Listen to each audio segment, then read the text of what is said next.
In the bustling city of Eldridge, where skyscrapers pierced the clouds and the streets hummed with the ceaseless rhythm of ambition, lived a young woman named Alara Voss.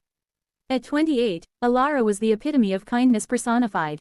She worked as a project coordinator in a mid-sized marketing firm, but her real job, as she saw it, was being everyone's go-to person.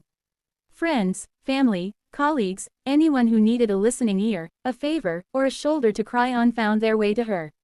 "I'm just wired that way," she'd say with a warm smile, her hazel eyes sparkling with genuine empathy. But beneath that smile lay a quiet exhaustion that she pushed I through understand, with but this isn't a good "Yes," time. she uttered.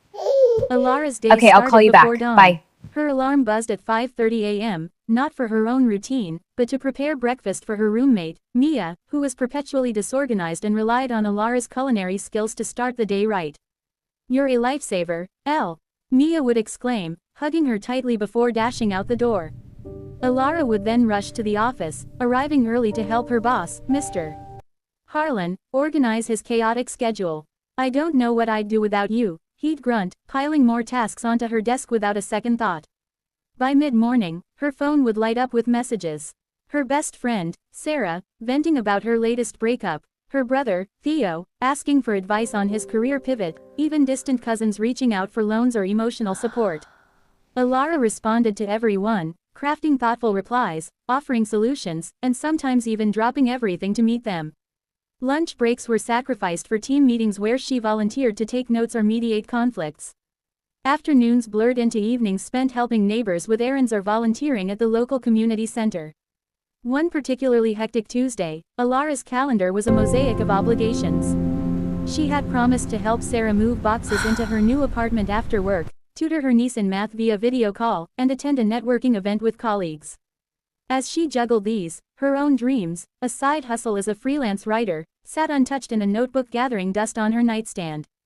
Tomorrow, she'd promise herself, but tomorrow never came.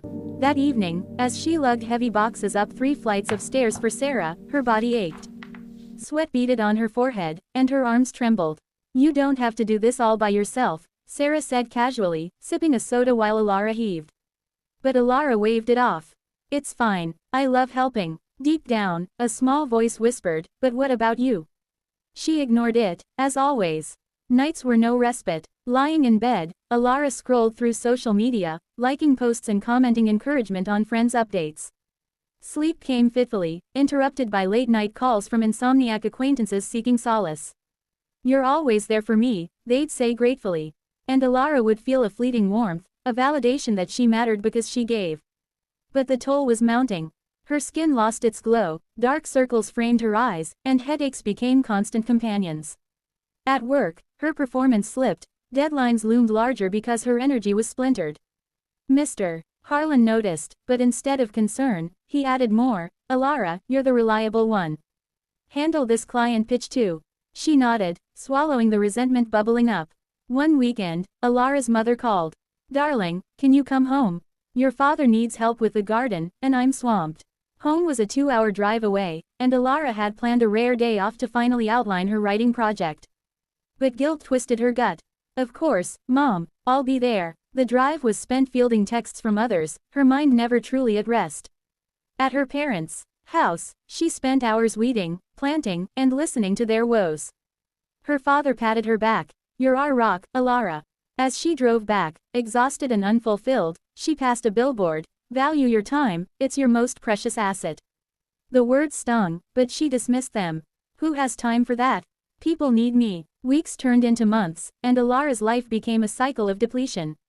She gained weight from stress eating, her relationships felt one-sided, and her self-worth hinged on others' approval.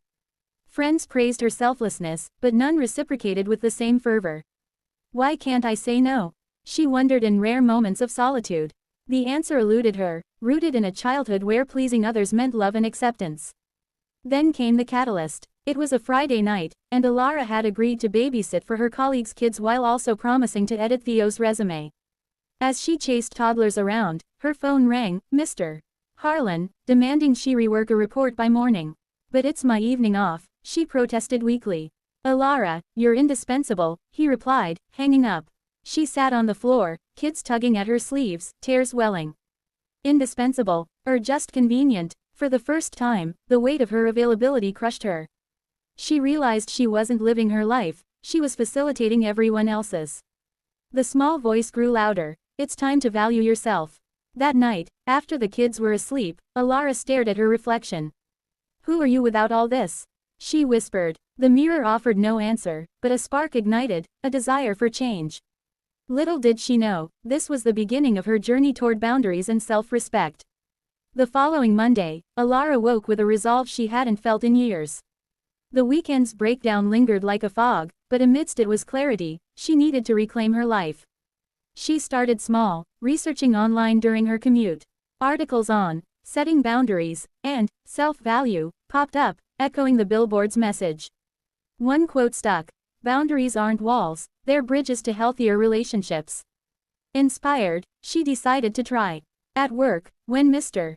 Harlan dumped another task on her, she took a deep breath. "I can handle it next week, but my plate is full today." His eyebrows shot up. "Alara, that's not like you." She held her ground. "I need to prioritize my current deadlines to do my best work." He grumbled but relented. A small victory, but her heart raced with adrenaline. Word spread subtly. Colleagues who once assumed her help now hesitated. One, Jenna, asked for help with a presentation. "Sorry, Jenna, I have my own project due." "Maybe ask Tom." Jenna looked surprised but nodded. Alara felt a pang of guilt. Am I being selfish, but pushed through? Home life proved harder. Mia texted. Can you make dinner? Busy day. Alara replied. Not tonight. Let's order in or you handle it. Mia's response was dotted with emojis of shock, but she agreed. That evening, Alara used the time to write a short story about a bird trapped in a cage of obligations. Words flowed, and for the first time in months, she felt alive. Family was the toughest. When Theo called for advice, she said, "Theo, I love you, but I can't chat now. Let's schedule for Thursday." Silence, then, "Wow, sis, getting fancy." Hurt laced his words, but she explained, "I'm learning to balance my time." He hung up abruptly, leaving her doubting. Sarah was next. Emergency. Need to vent about work. It was 10 p.m. Alara's finger hovered over call, but she texted, "I'm winding down for bed." Tomorrow morning. Sarah's reply, "Fine, whatever." The rejection stung, like losing a piece of her identity. As days passed, resistance mounted. Friends whispered she was changing, distant. Her mother called. "What's wrong? You seem unavailable." Alara explained her need for space, but it fell on deaf ears. "We raised you to be kind."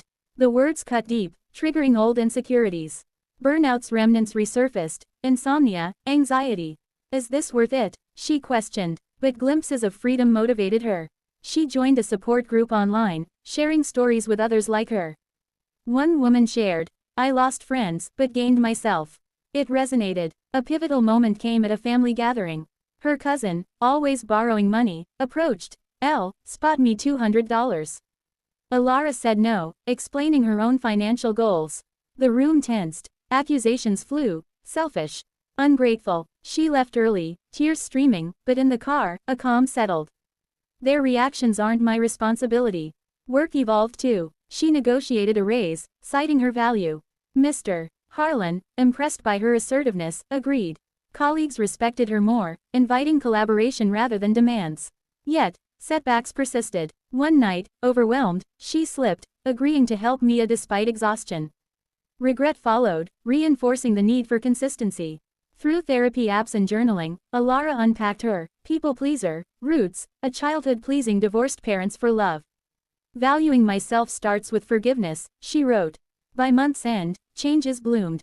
She wrote daily, submitted pieces to magazines. Energy returned, she exercised, read for pleasure. Relationships shifted, true friends adapted, toxic ones faded. Theo called back. "Sorry, sis. I get it now." Alara's awakening wasn't linear, it was a dance of progress and slips. But each, no, built her self-worth, proving she was more than her availability, the empowered life. 6 months later, Alara's world had transformed. Boundaries weren't just tools, they were her foundation. She thrived at work, promoted to senior coordinator with a team respecting her limits. No became a complete sentence, freeing her to say yes to passions. Her writing flourished, a blog on self-value gained followers, sharing her journey. Stop being everyone's everything, she posted. Start being your own priority. Comments poured in. This changed my life.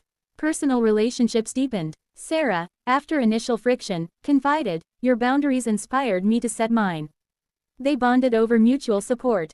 Theo visited, helping her instead. Proud of you, sis. Mia moved out, but they remained friends.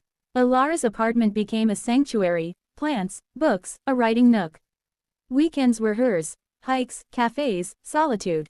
Challenges arose, a ex-friend's guilt trip, a boss's overreach, but Alara handled them gracefully. I value our connection, but this doesn't work for me, she'd say. One day, at a conference, she spoke on boundaries. I was invisible because I made myself available. Valuing yourself isn't selfish, it's essential. It attracts respect, opportunities, love.